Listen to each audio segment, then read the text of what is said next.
প্রধান উপদেষ্টা ডক্টর মোহাম্মদ ইউনূসের বিরুদ্ধে দুর্নীতি দমন কমিশনের দায়ের করা মানি লন্ডারিং প্রতিরোধ আইনে মামলায় অভিযোগ গঠনের আদেশ বাতিল করেছেন সুপ্রিম কোর্টের আপিল বিভাগ। বুধবার প্রধান বিচারপতি ডক্টর সৈয়দ রেফাত আহমেদের নেতৃত্বাধীন আপিল বিভাগ এই আদেশ দেন। আমির হোসেনের ক্যামেরায় ওয়ালেদ সিদ্দিকের রিপোর্ট। পতিত আওয়ামী সরকারের আমলে ডক্টর ইউনূস সহ গ্রামীণ টেলিকমের শীর্ষ ৮ কর্মকর্তার বিরুদ্ধে মামলাটি হয়।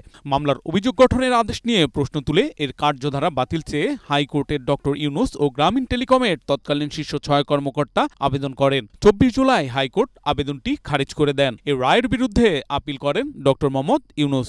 ছাত্রী ছিলেন, আমি শিক্ষক ছিলাম। বুধবার রায়ের পর ডক্টর ইউনূসের আইনজীবী বলেন, দুদকের মামলাটি ছিল মিথ্যা, বানোয়াট ও উদ্দেশ্য প্রণোদিত। এবং সমস্ত কিছু বিচার বিশ্লেষণ করে কোর্ট দেখলেন যে এই মামলাটি সঠিক না, এটা মিথ্যা, এটা বানোয়াট, এই মামলার কোনো ভিত্তি নাই, এইটা অত্যন্ত কনস্পিরেসিমূলক। নোবেল বিজয়ী ডক্টর মোহাম্মদ ইউনূসের বিরুদ্ধে দুদকের মামলা করার সিদ্ধান্ত সঠিক ছিল না বলে মন্তব্য করেন দুদকের আইনজীবী। এই কেসটা ক্রিমিনাল কোর্টে চলবে না, ক্রিমিনাল কেস হবে না, কারণ দেনা পাওনা যেখানে কম বেশি হবে অবশ্যই সেটা সিভিল কোর্টে সেটেল হবে। এর জন্য কোনো মানি লন্ডারিং কেস বা 409 টাকা আত্মসাতের মামলা হবে না। এটা তো আত্মসাৎ না, দিয়েই দিছে, টাকাটা পুরাটাই দিয়ে দিছে। মামলাটি যথাযথ প্রক্রিয়া মেনে হয়নি বলে আদালত তার পর্যবেক্ষণে জানিয়েছেন। Walid Siddiqui, Asian television, Dhaka.